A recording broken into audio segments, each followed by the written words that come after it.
बोले यीशु मसीह की जय।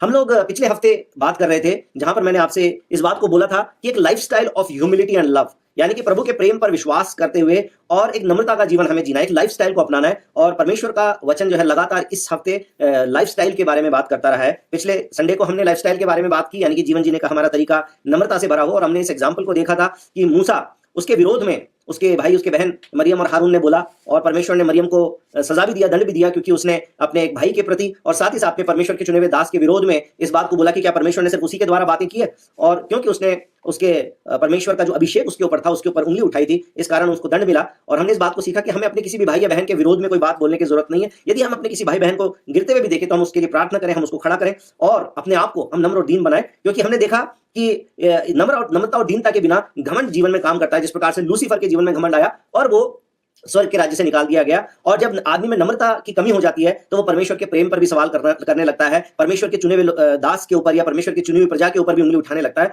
उसी प्रकार से आदम और हव्वा ने भी परमेश्वर के प्रेम पर उंगली उठाई, और जब शैतान ने उनको भड़काया तो आदम और हव्वा ने उस पेड़ का फल तोड़कर खाया जो परमेश्वर ने मना किया था, क्योंकि उनके मन में जरूर ये सवाल पैदा हो गया कि शायद सच में परमेश्वर हमसे उतना प्रेम नहीं करता होगा जितना उसने हमें दिखाया है या बोला है, क्योंकि यदि ऐसा होता तो वो उस पेड़ का फल हमसे खाने से क्यों बचा के रखता। और इस कारण से वो लोग उस अदन की वाटिका से निकाल दिए गए। लूसीफर स्वर्ग से निकाला गया, आदम और हव्वा अदन की वाटिका से निकाले गए। और हमने देखा कि हमें नम्रता और दीनता के जीवन को जीने के लिए अपने आप को तैयार करना है। हमने इस बात को सीखा है कि हमारे लिए रीबिल्डिंग का साल है, यानी कि नवनिर्माण का वर्ष है। नवनिर्माण का मतलब क्या है? नवनिर्माण नहीं, पुनर्निर्माण का वर्ष है। पुनर्निर्माण का मतलब क्या है कि कुछ चीज पहले थी लेकिन फिर वो उसमें दरार पड़ गई, उसकी पपड़ियां गिर गई, उसके अंदर कुछ टूट फूट हो गई, इसलिए हम उसको फिर से मरम्मत करके और उसको नया कर देंगे। जिस प्रकार से यरूशलेम की शहरपनाह गिर गई थी और नहमिया के द्वारा परमेश्वर ने शहरपनाह को वापस खड़ा किया, तो ये पुनर्निर्माण का कार्य है। उसी प्रकार से हो सकता है कि प्रभु यीशु मसीह में विश्वास करते आपको 5 साल हो गए, हो सकता है 15 साल हो गए, और इस कारण धीरे धीरे समय के बीतने के साथ में जिन पापों को आप नहीं करते थे, जिन बातों में आप समझौता नहीं करते थे, धीरे धीरे करके उन बातों में समझौता आ गया। हो सकता है आपके मुंह के शब्द बदल गए, पहले जो नम्रता थी हो सकता है वो चली गई, पहले जो प्रेम था हो सकता है वो ठंडा पड़ गया। इनमें से कोई सी भी बात हो सकती है, क्योंकि ये कोई असंभव बात नहीं है। जब आप 7 कलीसियाओं के बारे में पढ़ते हैं तो प्रकाशित वाक्य में परमेश्वर एक कलीसिया को बोलता है कि मुझे तुझसे एक शिकायत है कि तेरा पहले सा प्रेम नहीं रहा। तो इसलिए हमें नवनिर्माण का या पुनर्निर्माण का जो वर्ष हम कहते हैं, इसका मतलब है कि हमें अपने जीवन को, अपनी लाइफस्टाइल को जांचने की जरूरत है कि हम विश्वासी तो हैं लेकिन फिर भी कहीं कोई ऐसी बात तो हमारे जीवन में नहीं आ गई जिसको हमें ठीक करने की जरूरत है। तो इस बात में आगे बढ़ने के लिए हमने सीख लिया था कि प्रार्थना की वेदी, प्रार्थना के लिए अपने परमेश्वर के पास आना और आराधना की एक व्यक्तिगत वेदी को अपने घर में लगाना और प्रेम, प्यार और रिश्तों को बहाल करने की जो आशीष है उसके अंदर हमें चलना है। इस बात को हमने पिछले हफ्ते तक सीखा था। यूथ मैसेज देते हुए थर्सडे को पास्टर रिचर्ड हमारे बीच में थे। उन्होंने भी एक बात बताई जो तिमुथियुस के जीवन से लेकर उन्होंने बोली थी, जो पौलुस ने एक पत्री तिमुथियुस को लिखी थी, जो एक जवान था, और उससे पहले सोहन भाई ने उड़ाव पुत्र की बात की थी। और वहां पर भी हमने देखा कि 2 अलग अलग प्रकार की लाइफस्टाइल है। एक उड़ाव पुत्र की लाइफस्टाइल है, एक जीने का तरीका उड़ाव पुत्र के जैसा है, जो अपना सब कुछ लेकर चला गया और बुरी बातों में अपना जीवन उड़ा दिया, अपने मन की मर्जी कर रहा था। और एक दूसरा तरीका जो पौलुस ने तिमुथियुस को सिखाया था कि किस प्रकार का जीवन जीना है कि कोई तेरी जवानी को तुच्छ ना जानने पाए। तो ये हमने देखा था कि एक फौजी के समान, एक फौजी व्यक्ति जो है वो संसार के व्यक्ति की तरह नहीं होता। आप और मैं जो सिविलियंस हैं उनके अंदर और एक फौजी के अंदर बहुत बड़ा जो डिफरेंस है, बहुत बड़ा जो अंतर है, वो ये रहता है कि फौजी आदमी जो है वो बहानेबाजी नहीं कर सकता। जब उसका सेना का एक बड़ा कमांडर जब उसको कोई आदेश देता है तो उसे उस आदेश को पूरा करना होता है। वो ये नहीं कह सकता ओहो 5 बजे मैदान पे आना था, मैं तो भूल गया, मैं तो सोता रह गया, रात में मैं टीवी देख रहा था, मैं रात में ठंड ज्यादा लग रही थी रजाई में, इसलिए मैं जल्दी, मेरे को लेट नींद आई इसलिए मैं सुबह लेट हो गया। ऐसे वो बहानेबाजी नहीं कर सकता। फौजी जो है वो अपने कमांडर की आज्ञा का 100% पालन करने वाला व्यक्ति होता है, और यदि उससे गलती हो जाए किसी कारणवश तो वो सीधा खड़े होकर और एक पनिशमेंट को लेने के लिए भी तैयार रहता है। तो कहने का मतलब यह है कि वो समझौता नहीं करता है। और उसी प्रकार से हो सकता है कि हम इस संसार के अंदर देखा जाए तो हम सिविलियंस हैं, लेकिन आप और मैं यीशु मसीह के फौजी हैं। हम लोग यीशु मसीह के योद्धा हैं। और प्रभु का वचन तिमुथियुस की पुस्तक में कह रहा था कि योद्धा के समान हमें तैयारी के साथ में जीवन जीना है। तो संसार के लोग जिन बातों में समझौता कर लेते हैं उन बातों में हम समझौते का जीवन नहीं जी सकते। जिस प्रकार के संसार के जवान जीवन जीते वैसे जीवन हम नहीं जी सकते। जिस प्रकार के संसार के अंदर पति पत्नी आपस में गाली गलौज करके लड़ाई झगड़ा कर लेते हैं, वैसा जीवन हमारे मसीह परिवार के अंदर नहीं हो सकते कि पति पत्नी भी एक दूसरे के ऊपर चप्पल उठा के और लड़ाई कर रहे और गाली गलौज कर रहे। ये हमारे जीवन में नहीं हो सकता, क्योंकि हम लोग प्रभु यीशु मसीह के फौजी हैं। हम एक सीमा में रहकर चलते हैं, हम एक नियम में चलते हैं। जब फौजी एक नियम के अंदर बंध के चलता है तो इसका मतलब ये नहीं है कि वो अपने जीवन की किसी बात को खो रहा है या उसको कोई नुकसान हो रहा है, नहीं। फौजी जब एक सीमा में बंध के चलता है वो सिर्फ उसके अनुशासन के लिए है, ताकि सेना के अंदर जो उसके कमांडर की आज्ञा है उसका पालन कर सके। और सुबह उठ के जब उसको कमांडर बोलता है कि 5 बजे दौड़ लगानी है, वो इसलिए लगाता है ताकि जिस दिन उसके दुश्मन के साथ में लड़ाई करनी पड़ेगी और 20 किलोमीटर तक अपने कंधे के ऊपर एक सामान का कट्टा लेकर और एक बहुत भारी बंदूक लेकर और बहुत सारी गोलियां लेकर जब उसको चलना पड़ेगा तो उस समय वो चल पाएगा। जब शांति का समय होता है तो उसकी प्रैक्टिस इसीलिए होती है ताकि जब कठिन समय आएगा तो वो मजबूती के साथ में आगे बढ़ पाएगा। इसका मतलब ये नहीं कि वो अपने जीवन के किसी आनंद को खो रहा है, नहीं, वो अनुशासन जो है वो एक फौजी के जीवन का भाग है। उसी प्रकार से आप और मैं जो विश्वासी है, तो हमारे जीवन में भी कई बार ऐसा हो सकता है कि कई बातें ना करना ये हमसे अपेक्षित रहता है ना। कई बातें संसार के लोग कर लेते, परंतु हमसे अपेक्षा है, परमेश्वर की अपेक्षा है, हमारे विश्वासी भाई बहनों की आपस में अपेक्षा है कि ऐसा ना करें। जैसे संसार का आदमी ऐसे पान की दुकान पे सिगरेट पीता हुआ ऐसे मिल जाए तो कोई बात नहीं है, लेकिन अगर ब्रिजेश भाई कहीं पे पान की दुकान पे ऐसे फूंक मारते हुए दिख जाए तो ओहो। हमारे कलीसिया के लोगों की अपेक्षा है कि ब्रिजेश भाई का जीवन परफेक्ट होना चाहिए, परमेश्वर की अपेक्षा है कि ब्रिजेश भाई का जीवन जो है वो अच्छा होना चाहिए, क्योंकि ब्रिजेश परमेश्वर का एम्बेसडर इस दुनिया में, उसका राजदूत है। तो ब्रिजेश जो है उसको एक अनुशासन में रहने की जरूरत है कि मुझे नशे करने वाली चीजों से बचे रहने की या उससे दूर रहने की, उससे नफरत करने की जरूरत। इसका मतलब ये नहीं है कि मैं अपने जीवन के किसी आनंद को खो रहा हूं, बल्कि वो अनुशासन जो है वो मुझे उस दिन के लिए तैयार करेगा जिस दिन मेरा सामना शैतान की किसी बड़ी चाल से होगा, उस दिन मैं परमेश्वर में स्थिर खड़ा रह सकूंगा। तो इन बातों को हमने देखा कि एक लाइफस्टाइल हमें चुनने की जरूरत पड़ती है। आज आपके साथ में भी मैं जब इस बात को कर रहा हूं तो एक वचन के ऊपर आपका ध्यान लाना चाहता हूं, यहोशू की किताब, उसमें आइए मेरे साथ में। यहोशू की किताब उसके 24 अध्याय, बुक ऑफ जोशुआ, उसका 24 अध्याय 24 और उसका 15 वचन। जोशुआ 24:15, यहोशू 24 उसका 15।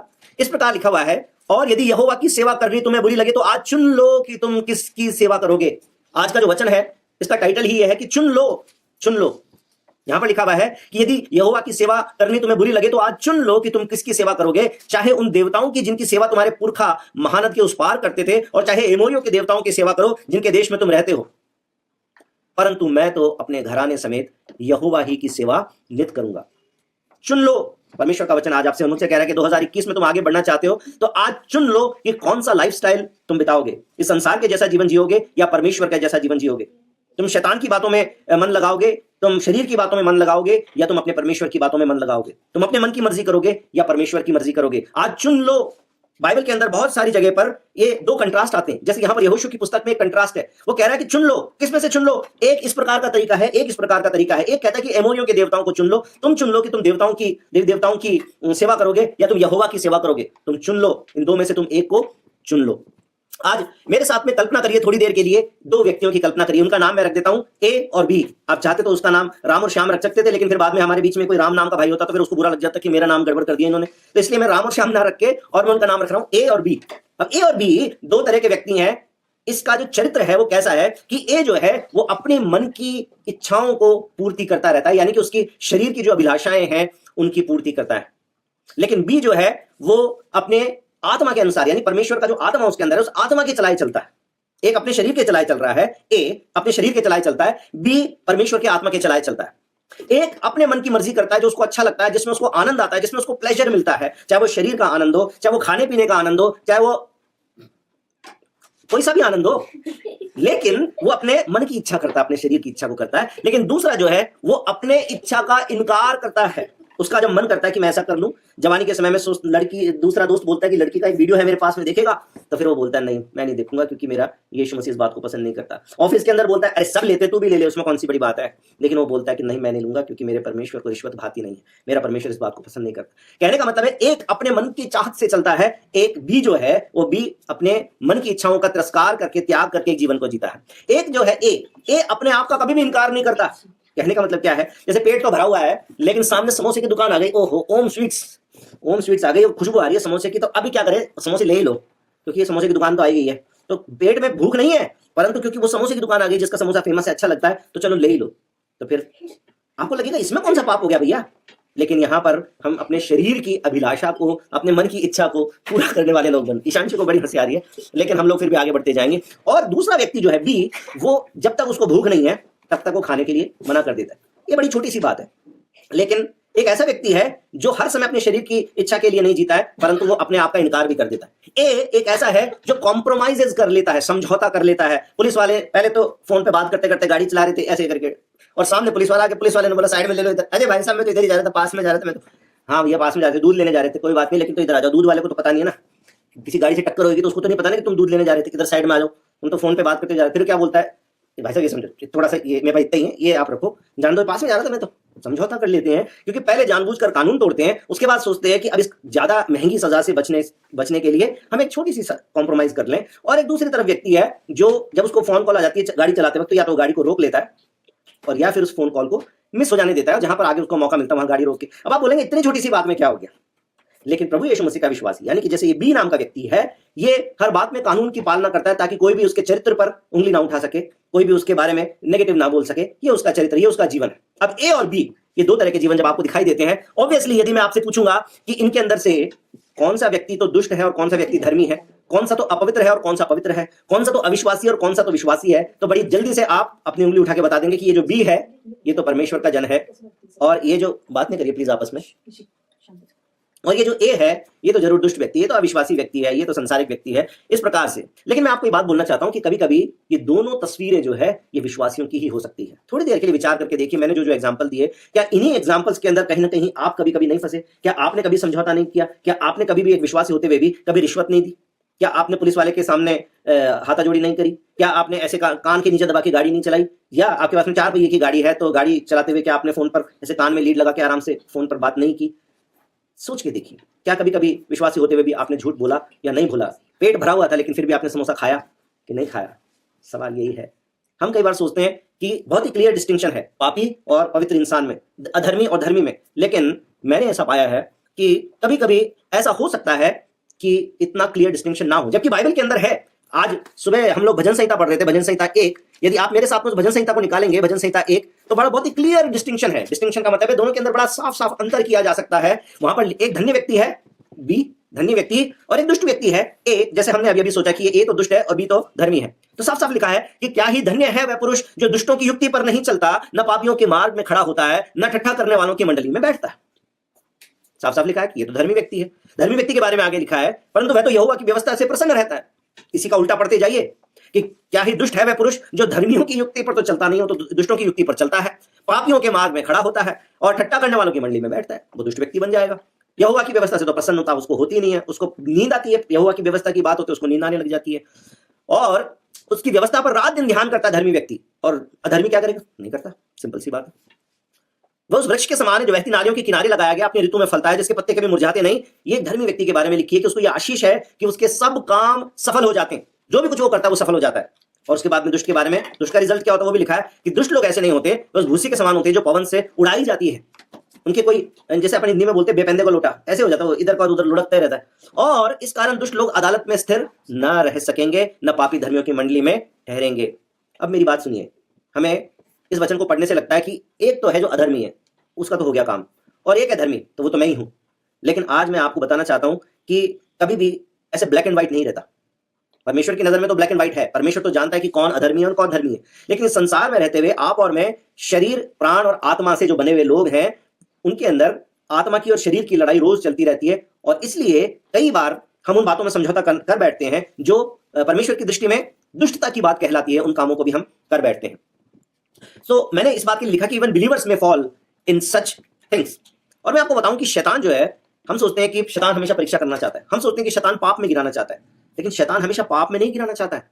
शैतान कभी कभी सिर्फ आपके और मेरे अंदर एक डिजायर को पैदा करना चाहता है, एक चाहत को पैदा करना चाहता है। वो चाहत किसी लड़की के लिए हो सकती है, एक जवान लड़के के लिए, वो एक लड़की हो सकती है जिसके लिए शैतान उसके मन में एक चाहत को पैदा कर दे। एक बहन के लिए वो सोने का एक गहना हो सकता है, एक वो महंगी साड़ी हो सकती है जिसके लिए उसके मन में उस चाहत को पैदा कर दे। उस आदमी के लिए किसी गाड़ी की चाहत हो सकती है, एक बड़ी मंजिला, 4 मंजिला घर की चाहत हो सकती है, वो किसी भी प्रकार की चाहत हो सकती है। आप अभी जैसे मैंने समोसे का एग्जाम्पल दे दिया, आप हंसने लग गए, अरे समोसा की क्या बात आ गई। लेकिन हो सकता है वो आपके अंदर सिर्फ समोसे की चाहत ही पैदा कर दे। आप बोलेंगे समोसे खाना तो कोई पाप नहीं, समोसा खाना पाप नहीं है। इसीलिए मैं कह रहा हूं कि शैतान हमेशा आपको पाप में ही गिराएगा, ये कोई जरूरी नहीं है। प्रभु यीशु मसीह को जब उसने पहली बात बोली थी कि तू पत्थर को रोटी बना ले, क्या पाप था? क्या पत्थर अगर रोटी बन भी जाता तो क्या पाप हो जाता? 40 दिन का उपवास था ना, अब 40 दिन खत्म हो गए, अब प्रभु यीशु मसीह को रोटी खानी, अब घर जाके खाए कि जंगल के अंदर ही पत्थर की रोटी बना के खाए? उपवास तो खत्म हो गया, खा सकते हैं ना रोटी, पाप कहां हुआ? रोटी खाने में तो पाप नहीं हुआ। लेकिन फिर भी यीशु मसीह ने कहा कि मनुष्य केवल रोटी से जीवित नहीं रहेगा, परंतु परमेश्वर के हर एक उस वचन के द्वारा जो परमेश्वर के मुख से निकलता है। क्यों प्रभु यीशु मसीह ने रोटी नहीं बनाई पत्थर की? हमको तो भूख लग जाती है, हमारी बिटिया को अभी 8 बजे से पहले हमने सत्संग से पहले खाना खिला दे, ताकि फिर हम लोग सत्संग करेंगे, फिर बच्चों को भूख लग जाती है लेट में। तो 7:45 बजे जब हमने खाना खा लिया, तब उसके बाद में ईशी पूछती है कि अब डिनर में क्या बनेगा। हम इंसान है, हमको भूख लग जाती है, खा पी के रात के 11 बजे उनको वो फिर से भूख लग जाती है, फिर बोलती है कि कुछ खाने को दे दो, भूख लग रही। कभी कभी शिकायत भी कर देती है कि आप लोग मुझको आजकल खाने के लिए कम दे रहे हो। ऐसा हो जाता है कभी कभी। इंसान जो है उसके शरीर के अंदर भूख लग जाती है, स्वाभाविक बात है। प्रभु यीशु मसीह को भी भूख लग गई तो कौन सी बड़ी बात होगी। लेकिन क्योंकि वो शैतान उनके शरीर के अंदर उनको गिराना चाहता था कि तुम्हारे शरीर की भूख इंपॉर्टेंट है, तुम अपने शरीर की भूख को पूरा कर दो, तब फिर सही हो जाएगा सब कुछ। उपवास तो तुमने कर ही लिया, लेकिन क्योंकि शैतान उनकी उस भूख के अंदर उनको गिराना चाहता था, इसलिए यीशु मसीह ने पत्थर को रोटी नहीं बनाया और कहा कि मनुष्य केवल रोटी से जीवित नहीं रहेगा। ये हमारा शरीर जो है वो बहुत सारी चाहत रखता है, और शैतान उन चाहतों को जानता है, चाहे वो रोटी हो, समोसा हो, चाहे वो लड़की हो, चाहे वो लड़कियों के लिए कोई लड़का हो, चाहे वो बहनों के लिए कोई गहना हो, भाइयों के लिए वो कोई बड़ी गाड़ी हो, एक अच्छा करियर हो। इनमें से कोई भी चीज अपने आप में बुरी नहीं है मेरे भाई और बहनों। लेकिन मेरे साथ एक वचन पढ़िए, याकूब की किताब पहला अध्याय और 15 वचन। याकूब की किताब पहला अध्याय और उसका 15 वचन लिखा हुआ है। 14 से पढ़ के बता देता हूं। परंतु प्रत्येक व्यक्ति अपनी ही अभिलाषा से खिंचकर और फंसकर परीक्षा में पड़ता है, फिर अभिलाषा गर्भवती होकर पाप को जनती है, और पाप जब बढ़ जाता है तो मृत्यु को उत्पन्न करता है। कहां से शुरुआत हुई? सिर्फ अभिलाषा से, सिर्फ चाहत से, सिर्फ इच्छा से। सिर्फ एक बार मिलना ही तो है। अरे एक बार हाथ पकड़ लिया तो क्या हो गया? किस से थोड़ी बच्चे हो जाएंगे, एक किस तो कर सकते हैं ना, क्या हो गया? इतना प्रेम हो गया, इतनी दोस्ती हो गई तो छोटी सी बात लगती है ना। लेकिन शैतान चाहता है कि बस आप इतनी छोटी सी एक चाहत रख लो, आप सोचो कि बस छोटी सी बात है, इसके बाद तो हम सब कुछ रोक ही देंगे, फिर तो हम इससे हम आगे तो बढ़ेंगे नहीं, इसलिए कोई पाप तो बनेगा नहीं इसमें से। परमेश्वर आपसे चाहते हैं, बाइबल में लिखा है कि जो छोटे में विश्वास योग्य है परमेश्वर उसको बड़े में विश्वास योग्य बनाता है। हमको छोटी बातों में, बाइबल के अंदर एक जगह पे लिखा हुआ है कि छोटी लोमड़ी खेत को बिगाड़ देती है। बड़े बड़े सांड और गाय आपके खेतों में ना घुस जाए उसके लिए आप तार, कांटे वाले तार की बाड़ भी लगा देते हैं, आप मिट्टी की ऊंची ऊंची डोली भी बना देते हैं, लेकिन चूहे के लिए क्या करेंगे? छोटी लोमड़ी के लिए क्या करेंगे? वो तो तारों के बीच में से भी घुस के आ जाएगी। मोटा चूहा जो है वो तो जमीन में से सुरंग बना के और फिर अंदर आ जाएगा, उसके बाद में आपके खेत को उजाड़ता रहेगा, तो क्या करोगे? हम कई बार बड़े बड़े बाड़ लगाते हैं, बड़े पापों से बचने के लिए हम बोलते हैं कि हम जानते हैं कि ये चीज तो पाप है, ये पाप है, ये पाप है, ये पाप है, हम 5 बड़े पाप तो गिन लेते हैं, हम कहते हैं हम इन 5 पापों में तो हम नहीं गिरेंगे। लेकिन कई बार छोटी अभिलाषाओं के अंदर हम सोचते हैं इससे क्या फर्क पड़ता है, तो हार्मलेस है। बुरा मत मानिएगा, समोसा खाना बुरा नहीं है, मैं आप लोगों को नहीं मना कर रहा समोसा खाने से। अगली बार आऊंगा आपके घर तो आप मुझे भी खिला सकते हैं, उसमें कोई प्रॉब्लम नहीं है। लेकिन बात है अभिलाषा की, बात है उस चाहत की, क्योंकि यहां पर लिखा हुआ है पहले वचन के 14 पहले अध्याय के 14 और 15 वचन में जो हमने पढ़ा वो ये पढ़ा है कि परंतु प्रत्येक व्यक्ति अपनी ही अभिलाषा से। तो शैतान क्या डाल देता है आपके अंदर? बस एक अभिलाषा को डाल देता है, बस एक चाहत को डाल देता है, बस एक इच्छा को डाल देता है कि बस तुम इतना कर लो, उससे ज्यादा की कोई प्रॉब्लम नहीं है। परंतु व्यक्ति अपनी अभिलाषा में पढ़ने के बाद में धीरे धीरे उसके अंदर वो एक परीक्षा में पड़ जाता है। पहले आदमी करता है ना ना ना, चलो ठीक है कोई बात नहीं, लेकिन वैसे अभी तो ना ही है। फिर धीरे धीरे करके वो ना जो है वो हल्की पड़ जाती है और वो हाँ में कन्वर्ट होने लग जाती है, और अभिलाषा जो है वो हमको एक परीक्षा में गिराने लगती है। और फिर लिखा हुआ है कि परीक्षा में जब आदमी गिरता है तो लिखा अभिलाषा गर्भवती होकर पाप को जनती है। तो शैतान डायरेक्ट आपसे पाप करा दे जरूरी नहीं है। पहले भी मैंने आपको इस बात को बोला है कि यदि पाप डायरेक्ट कराने की कोशिश करेगा तो जरूर आप उसको मना कर देंगे, क्योंकि आप एक अच्छे विश्वासी हैं, मैं एक अच्छा विश्वासी हूं। डायरेक्ट शैतान हमसे पाप कराने की कोशिश करेगा तो हम बोलेंगे नो, लेकिन वो थोड़ा थोड़ा मिलाता है। अरे भाई अगर मुझे आपको जहर देकर मारना होता तो मैं आपको ये थोड़ी बोलता कि ये लो नींबू का ये जो गिलास है ये मैं तुम्हारे लिए लाया हूं, इसके अंदर मैंने जितना नींबू डाला उतना ही जहर डाला है, तुम पी लो। तो आप बोले तुम्हारा दिमाग खराब है, तुमने बता दिया हमको पॉइजन, फिर भी हम पी जाएंगे। लेकिन अगर आपके लिए मैंने चाय के कप बनाए उसके अंदर भी 2 बूंद डाल दिया, फिर कल मैंने आपको नींबू पानी पिलाया उसमें भी 2 बूंद जहर डाल दिया, 2-2 बूंद जहर जब मैं आपको डालता जाऊंगा तो धीरे धीरे करके मैं आपको मार सकता हूँ। उसी प्रकार से शैतान नहीं चाहता कि आपको एक ही बार में मार डाले, इसलिए वो बड़े बड़े पाप में आपको और मुझको नहीं गिराता, परंतु छोटी छोटी बात में हमसे समझौता कराना चाहता है। तो क्या होगा? आपने समझौता कर लिया, मैंने समझौता कर लिया, तो क्या होगा? अभी तो पाप नहीं हुआ, हो सकता है कि पाप ना करे, हो सकता है कि पाप कर बैठे, अभिलाषा गर्भवती होगी, पाप को जनेगी, पाप से मृत्यु आएगी। हो सकता है कि मृत्यु ना आए, हो सकता है आप उस पाप से करने के बाद में और उस पाप की क्षमा मांग लें। ऐसे फॉर्मूला है ना, अगर पाप हो गया तो क्या करना? क्षमा मांग लेना। परमेश्वर तो दयालु है, तो परमेश्वर क्षमा कर देगा। कई बार विश्वासी जन जो है ये भी फॉर्मूला बना लेते हैं कि कोई बात नहीं, थोड़ा बहुत कॉम्प्रोमाइज, दुनिया में रहना तो कॉम्प्रोमाइज तो करना पड़ेगा, थोड़ा बहुत पाप चलता रहेगा, लेकिन उस पाप के चलने के साथ साथ में क्षमा भी चलती रहेगी। प्रभु से प्रार्थना करेंगे, क्षमा मांग लेंगे। हो सकता है मेरे भाई और बहनों, यदि आप सच्चे मन से पश्चाताप करेंगे तो परमेश्वर आपको क्षमा कर भी देगा। मैं इस बात से ये नहीं कह रहा हूं कि परमेश्वर से आपको क्षमा नहीं मिलेगी, लेकिन जिस ग्लोरी को, जिस महिमा को परमेश्वर आपके अंदर भरना चाहता था, वो ग्लोरी को आप मिस करते जाएंगे। हो सकता है आपका उद्धार नहीं होएगा, हो सकता है आपसे आपका नाम जीवन की पुस्तक से नहीं कटेगा, लेकिन क्या अंतर आएगा मैं बताता हूं आपको। बाइबल बताती है कि परमेश्वर आपको और मुझको भी महिमा देगा, परमेश्वर हमको महिमा के वस्त्र पहनाएगा। लेकिन प्रॉब्लम क्या हो जाएगी?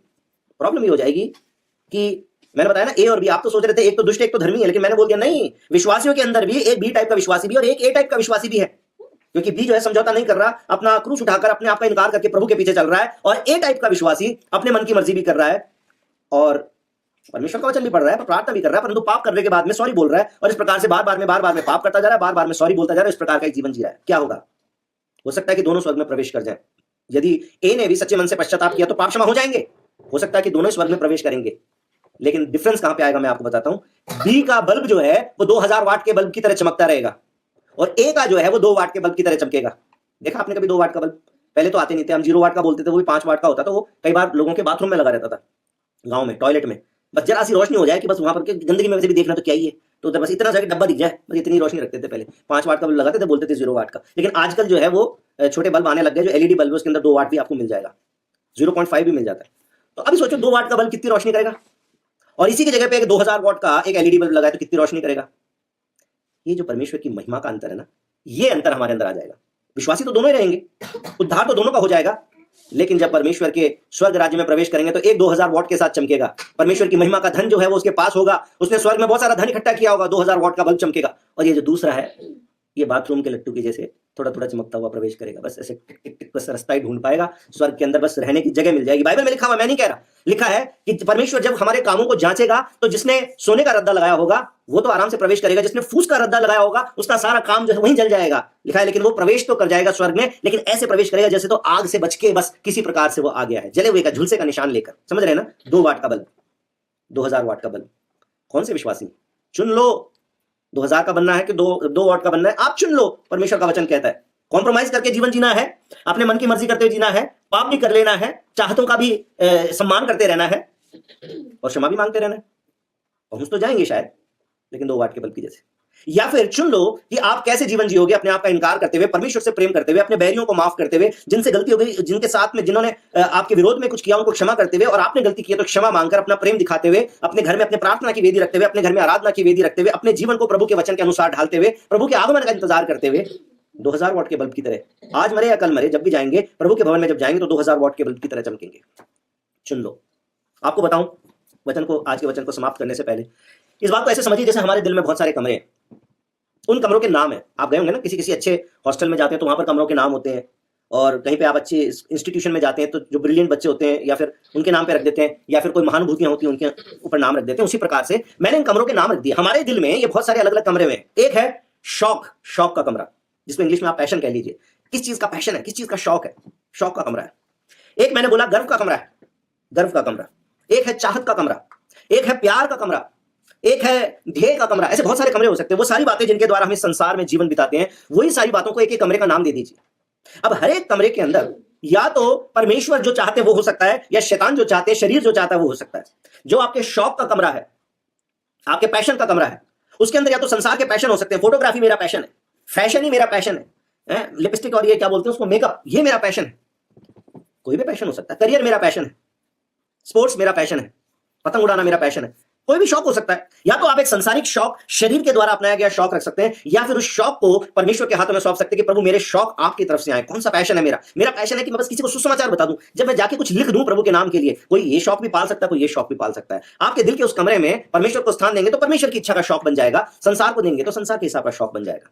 गर्व के कमरे के अंदर आप संसारिक बात के ऊपर गर्व कर सकते हैं, या फिर आप परमेश्वर पर गर्व कर सकते हैं। पहला कुरिन्थियों, उसके अंदर लिखा हुआ है कि यदि कोई घमंड करे तो इस बात पर करे कि वो परमेश्वर की संतान है, वो परमेश्वर से रिश्ता रखता है। कोई तो आदमी अपने बड़ी नौकरी पर घमंड कर सकता है, कोई अपने बड़े घर पर घमंड कर सकता है, कोई अपनी बड़ी गाड़ी पर घमंड कर सकता है, कोई अपनी सुंदर लाड़ी पर घमंड कर सकता है, परंतु कोई तो परमेश्वर के रिश्ते के ऊपर घमंड कर सकता है। आप किस बात पे घमंड करेंगे? परमेश्वर को स्थान देंगे तो परमेश्वर की बातों के ऊपर आप घमंड कर पाएंगे कि मेरा परमेश्वर कितना महान है, मेरा परमेश्वर कितना प्रेम करने वाला है। लेकिन अगर आप संसार को देंगे तो संसार की बातें आपके अंदर घमंड को भर देंगी। चुन लो। चाहत और प्यार, परमेश्वर को स्थान नहीं देंगे तो शरीर और प्रेम जो है, शरीर और जो प्राण है, हमारी जो इच्छाएं हैं, वो उसके अंदर चाहत भर देंगी किसी व्यक्ति के लिए। कोई तो बोलेगा ओ आई लव चिकन, क्या पता उसको तो चिकन की चाहत, अच्छा उसको चिकन ही पसंद आ गया। हो सकता है कोई तो बोले ओ आई लव सलमान खान, तो उसको तो सलमान खान की चाहत। ओ आई लव कटरीना कैफ, तो कटरीना कैफ की चाहत भर गई। किसी को अपनी पड़ोसन की चाहत भर गई, उसको पड़ोसन अच्छी लग गई, वो ऐसा हो सकता है। और या फिर आपकी चाहत और आपका प्रेम जो है वो परमेश्वर के लिए, या तो एरोटिक प्रेम हो सकता है जो संसार का निकृष्ट प्रेम है, या फिर वो प्रेम परमेश्वर का प्रेम हो सकता है। आप चुन लीजिए कि आपके दिल के उस कमरे में, प्रेम वाले कमरे में, या संसार का प्रेम रहेगा, चीजों का प्रेम रहेगा, इंसानों का प्रेम रहेगा, या परमेश्वर का प्रेम रहेगा। ध्येय, जो गोल हम बनाते हैं, यदि परमेश्वर की इच्छा के अनुसार होएगा तो परमेश्वर के वचन के अनुसार बनेगा।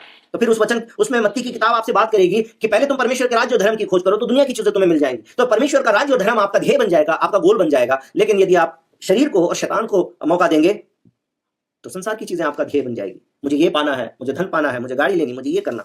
इनमें से कोई भी अपने आप में चीज बुरी नहीं है मेरे भाई और बहनों, बार बार कह रहा हूं। फिर वही समोसे की बात आ गई। बुरा कुछ भी नहीं है, संसार में धन कमाना बुरा नहीं है, समोसा खाना बुरा नहीं है, लेकिन शैतान जब हमारे अंदर इच्छा को पैदा कर देता है, वो इच्छा गर्भवती होकर पाप को जनती है, और पाप जो है मृत्यु को पैदा करता है। चुन लो जीवन को या मृत्यु को, कौन सा लाइफस्टाइल हमें चुनना है। कुलुस्सियों की किताब उसके 3 अध्याय में लिखा है कि संसार की वस्तुओं पर ध्यान मत लगाओ, स्वर्गीय वस्तुओं पर, स्वर्गीय स्थानों पर ध्यान लगाओ। चुन लो। आज का मैसेज हमारे लिए यही है, चुन लो। आज का संदेश यही है, 2021 के लिए जीवन जीने का तरीका यही है, चुन लो।